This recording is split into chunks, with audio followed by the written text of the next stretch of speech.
না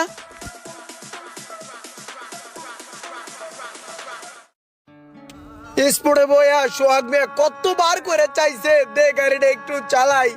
আমি কইছি না, এটা কোনো ভাবেই দেওয়ান যাবে না, এটা রুমানের গাড়ি। রুমানের গাড়িটা গার্লফ্রেন্ডের মতন যত্ন করে, এটা কোনো ভাবেই দেওয়ান যাবে না। আমি দেই নাই মামা, তোর গাড়িটা আমি যত্ন করে চালাই লয়েছি বেটা। তুই কইতেছিস এটা তোর গাড়ি না, এটা কোনো কথা?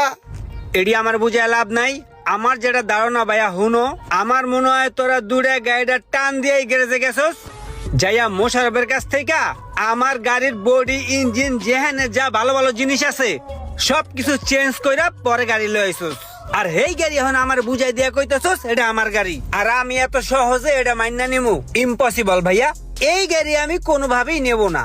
ঠিক আছে, তুই না একটা নতুন গাড়ি কিনতেছস, নতুন একটা গাড়ি কেনার ইচ্ছা আছে। তাহলে হেডা আমারে দিবি আর এটা তুই লয়ে যা। কি কয়? রাগ করো না, এই গাড়িটা লইলো, এটা ভালো আছে, যত্ন করছো অনেক।